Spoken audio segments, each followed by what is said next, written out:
جبکہ اللہ تبارک و تعالیٰ نے اس حوالے سے جو قرآن پاک میں ہمیں ہدایت عطا فرمائی ہے وہ یہ ہے کہ فمن اعتدى علیکم فاعتدوا علیہ مثل ما اعتدى علیکم. صحیح. یعنی تم پر اگر کوئی زیادتی کر بیٹھتا ہے تو اگر یعنی پہلے تو یہ ہے کہ والعافین عن الناس درست کہ لوگوں کو معاف کر دو، والکاظمین الغیظ تو جو غیظ اور غصے کو پی جاؤ، تو یہ صفات مومنین کی ہیں، ان مومنین کی جن سے اللہ محبت کرتا ہے. تو اگر تو آپ میں یہ لیول اور تقوی ہے اور آپ اس سٹیٹس کے ہیں کہ آپ غصے کو پی جائیں تو ویل اینڈ گڈ، یہ تو بہت ہی اچھی بات ہے. صحیح. اور لوگوں کو معاف کر دیں یہ اس سے بھی اچھی بات ہے. ٹھیک ہے. لیکن اگر آپ کا دل اور ضمیر مطمئن نہیں ہو رہا اور آپ چاہتے ہیں کہ آپ اس کا بدلہ دیں تو پھر جو بدلے میں ہمیں ہدایت دی گئی ہے کہ بدلہ اتنا ہی دیں جتنی آپ پر زیادتی ہوئی ہے، اس سے نہ بڑھے. صحیح. بہت شکریہ ڈاکٹر صاحب. یہ جو خامیاں اور نقائص جو اللہ سے دور کرتے ہیں، اچھا ان میں ایک بڑی بات ناشکرا پن ہے، اور میرا خیال ہے یہ وہ ایسا نقص ہے نظر بھی آتا ہے بندہ اللہ سے دور ہو گیا. صحیح. اس پہ کچھ ارشاد فرمائیں. گریٹیٹیوڈ اتنی اہم چیز ہے، سپاس گزاری اور شکر گزاری، کہ اس وقت ہم 2025 میں جو سٹریس کا علاج کر رہے ہیں نا، فرسٹریشن کا علاج کر رہے ہیں، ڈپریشن کا علاج کر رہے ہیں، انگزائٹی کا علاج کر رہے ہیں، نفسیاتی امراض جتنے بھی ہیں پوری ورلڈ کے اندر، اس میں ہم نفسیاتی مریض کو کہتے ہیں کہ تمہیں جتنی نعمتیں دی گئی ہیں، جتنا تمہارے لیے اس کا گریٹیٹیوڈ، اس کا. اور اس وقت امریکہ میں، یورپ میں ڈاکٹر صاحب اتنی کتابیں لکھی جا رہی ہیں، جتنی آئی ٹی سیکٹر میں کتابیں لکھی جا رہی ہیں اتنی ہی کتابیں میں آپ کو پورے یقین سے کہہ رہا ہوں وہ گریٹیٹیوڈ کے اوپر لکھی جا رہی ہیں. انہوں نے احساس کر لیا اس بات کا. ایک اور چیز جو میں نے لرن کی جب میں باہر گیا اور مسلم ممالک میں گھوما، انہوں نے مجھے بتایا کہ آپ پاکستان میں صرف شکر ادا کرتے ہیں، منواتے نہیں ہیں. انسانوں سے اپنی شکر گزاری سپاسگزاری منوایا کریں. کیسے منوایا کریں؟ کہ ان سے کہا کریں کہ کیا آپ خوش ہیں مجھ سے. کیا بات ہے. وہ ایسے نہیں آپ نے بات کر دینی. تو شکر گزاری اتنی بڑی نعمت، اور ناشکراپن اتنا ناپسند ہے اللہ تعالیٰ کو، اپنا بھی اور اپنے بندوں کا بھی. اور چھوٹی چھوٹی باتوں کے اوپر آپ کو ثواب مل رہا. کسی نے گلاس پانی کا دیا، راستہ دے دیا، کسی نے گاڑی آہستہ کر لی، کسی نے دروازہ کھول دیا. لیکن نا نیکیاں آپ سارا دن صرف شکر گزاری اور سپاس، اتنا ہی آپ نے کہنا جزاک اللہ، سبحان اللہ، مہربانی، شکریہ، اور اللہ تعالیٰ خوش ہو گیا، آپ اس کے بندے بن گئے. سبحان اللہ، سبحان اللہ. ڈاکٹر عریج آپ بتائیے گا، اگلی جو صفت جس کا ذکر کرنے جا رہے ہیں ہم وہ ہے تکبر کے. تو اللہ تعالیٰ نے کہا کہ میں تکبر کرنے والوں کو پسند نہیں کرتا. یہ ہمیں کس طرح سے نقصان پہنچاتا ہے؟ دیکھیں آپ، سب سے پہلی بات، اب اگر آج تک کی تاریخ میں ہم دیکھیں تو شیطان کا وہ کون سا عمل تھا جس کی وجہ سے وہ رہتی دنیا تک تا قیامت وہ مردود قرار پایا؟ درست. تکبر. اس کو اپنی عبادت کا تکبر تھا. اس نے، اور آپ جھوٹ نہیں بولا تھا، ٹھیک ہے، اس نے خیانت نہیں کی تھی، اس نے ظلم نہیں کیا تھا، اس نے کیا کیا تھا؟ تکبر کیا تھا. اور جس پہ اللہ تعالیٰ نے لکیر کھینچ دی، ٹھیک ہے، کہ یہ اس نے کیا، اس کی عبادت بھی اللہ نے قبول نہیں کی، ٹھیک ہے، اس کو کیا ہمارے لیے کہ وہ شیطان ہے اب. صحیح. ٹھیک ہے. تکبر کیا ہوا؟ شیطانی عمل ہوا. ٹھیک ہے. جب آپ تکبر کرتے ہیں تو آپ کا دل سخت ہو جاتا ہے، آپ میں احساس ختم ہو جاتا ہے. تو آپ کے ارد گرد رہنے والے، ظاہر ہے کہ بہت سارے لوگ آپ کو اوائڈ کرنا شروع کر دیتے ہیں صرف اسی ایک عادت کی وجہ سے. تو یہ وہ ایک چیز ہے جس کو آپ کو ہمیشہ یہ ذہن میں رکھنا چاہیے کہ اللہ تعالیٰ کو بالکل بھی پسند نہیں ہے.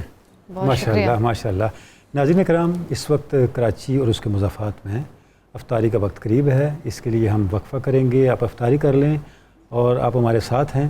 اس وقفے کے بعد انشاءاللہ پھر ملاقات ہوتی ہے. ہم دوبارہ ملتے ہیں اور اسی موضوع پہ ہماری گفتگو آگے بڑھے گی انشاءاللہ.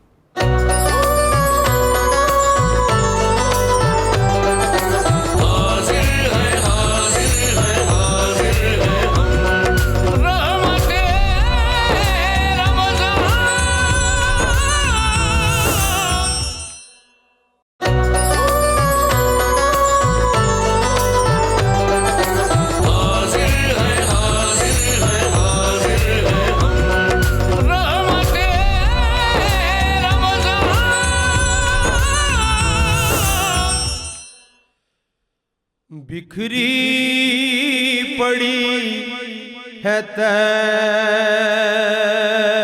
میں خوشبو گلی گلی،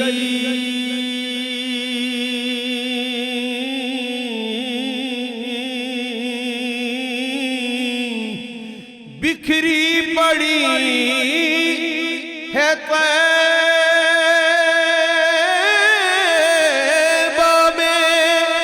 خوشبو گلی گلی، کہ جیسے ادھر سے گزرے ہیں آقا ابھی ابھی، جیسے ادھر سے گزرے ہیں آقا ابھی ابھی۔ سورج اتر کے جیسے میرے گھر میں آ گیا، سورج اتر کے جیسے میرے گھر میں آ گیا، جب بھی میری زبان سے نکلا نبی نبی، جب بھی میری زبان سے نکلا نبی نبی، جیسے ادھر سے گزرے ہیں آقا ابھی ابھی۔ اور حضور کی بارگاہ سے مانگنے کا معیار کیا ہونا چاہیے کہ پاس ادب سے میں نے وہاں کچھ نہیں کہا،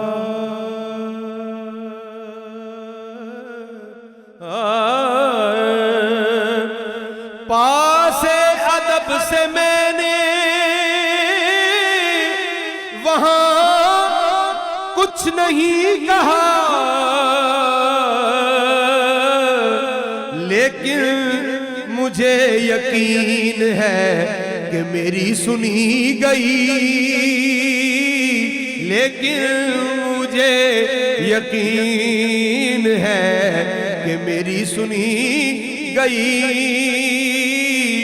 بکھری پڑی ہے طیبہ میں خوشبو گلی گلی، جیسے ادھر سے گزرے ہیں آقا ابھی ابھی ابھی۔